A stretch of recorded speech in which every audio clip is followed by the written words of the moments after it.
You are watching Liquid Lunch on Newsmax TV. I'm Frank Morano. Coming up in just a few minutes, we're going to talk with Malia Shah, one of the most promising and talented young musicians in the country today. She also happens to be the disciple of an Indian guru. If that story sounds fascinating, it is. So stay tuned in just a few minutes. Meantime, we're continuing to mix it up with John Burnett on the right and David Eisenbach on the left. Gentlemen, before we continue, I have to ask you about today's front page news. Front page of the New York Post. I think it was a New York Post exclusive. Hunter Biden apparently was, at least the Post is reporting, went to a strip club in Washington, D.C. repeatedly, which, okay, that happens, and smoked crack in the strip club, which even the people in the gentleman's club had a problem with. John, let me begin with you. How much of an issue is Hunter Biden going to be for his dad's campaign? We've already seen now that he slept with his former sister-in-law, got kicked out of the army due to drugs, caused quite a bit of a problem in Ukraine, is causing quite a bit of a problem from China. I mean, this guy makes Roger Clinton look like a choir boy. Right. He's like the black sheep of the family, I guess, right? Can we say he's the Fredo of the Biden family? Or is that? I don't want to be accused. Is that offensive? That's a good one. That's a good Chris one. Cuomo says it might be offensive. I don't want to use the term. Well, the first thing I thought about was Mayor Marion Barry. May his soul rest in peace. You know, to actually, I think he's reached his bottom here. Yeah. I don't think you can really go any lower. You know, at this point. I forgot to mention his illegitimate child in Arkansas, by the way. That just came out. at a certain point, you start to feel sorry for Joe. Yeah. He's got to take care of this guy. I do. You know, so maybe in a way it'll help Joe And out. all of us have dealt with, have known people that have battled with addiction over the years, but the difference is, it's tougher when your dad's running for president to work out all these issues on a worldwide stage. You know, and maybe, you know, in some people's minds, it kind of explains how Joe Biden was so protective of this son. And felt sorry for him, like he's just trying to take care of him to keep him on the straight and narrow. So maybe that humanizes the whole situation involving Ukraine. Yeah, could be. Well, but I think go ahead. I see it as two different tracks. I think one, the corruption in Ukraine and China, as far as taking money from China, that's one track. But like you had pointed out, there are some underlying issues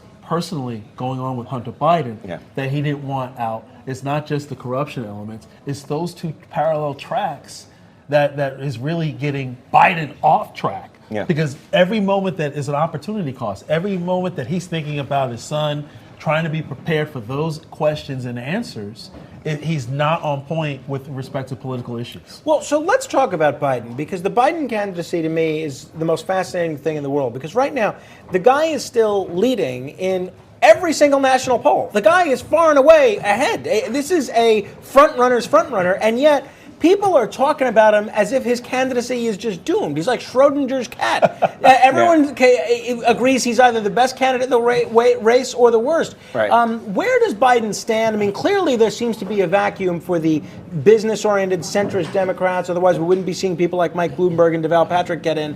Where does the Biden candidacy stand at this point? Biden's candidacy is not dependent upon the business-centric Democrat. They hardly exist.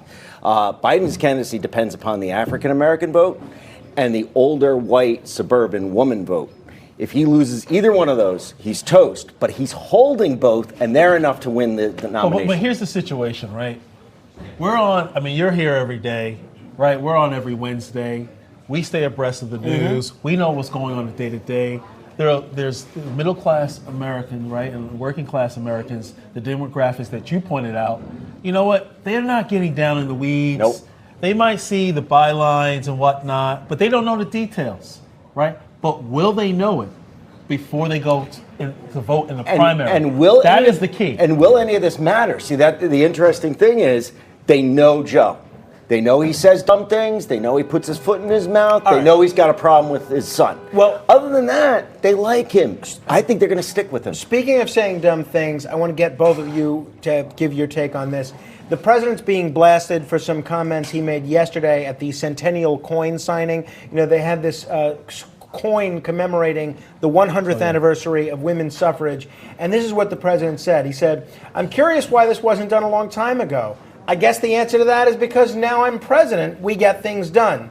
Now, social media users were quick to point out that centennial means the 100th anniversary. So you couldn't really have a centennial coin a year ago or 5 years ago or 20 years ago. Right? Right, that's true. What's your take on this, John? You know, the thing is that when you're president and you hold any type of office, but especially the president, you have to be on top of a lot of information, right? Oh my God! You're going to try to talk your. Oh my God! We could John, not even you could talk your way around this. We could go back and look at Obama, Bush. In fact, Obama. None of them ever said anything that dumb. Yes, Obama actually called Michael twice during an interview. Well, that might raise a whole other amount of issues. If you can't issues. remember your wife's name, that's a problem. But you know what? On, it makes for good fun. But we give presidents a pass on that based upon the level of responsibility and the amount of information. Look, Donald Trump believes in his mind that the sun rose on the day he was born. It's going to set on the day he dies, right? The whole world revolves around him. He's a megalomaniac, and that's what we got in the White House right now. All right, one quick issue I want to get you both to weigh in on. Iran, we're seeing protests, a couple of hundred protesters killed, many more arrested in some of the most vibrant protests that we've seen since the Green Revolution. A lot of people are speculating this could actually lead to regime change. David, where do things stand in Iran? How does it affect America? It's not going to lead to regime change. They'll get they always do. They're able to put down this protest. The one difference between this one and a few years ago is that one a few years ago was academics, it was students, and it was the upper middle class in the streets of Tehran. What we're seeing now are the common working class people of Iran.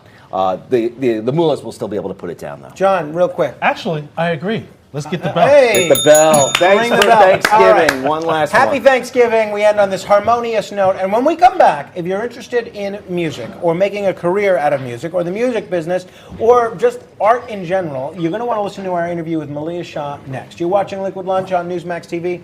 I'm Frank Moreno.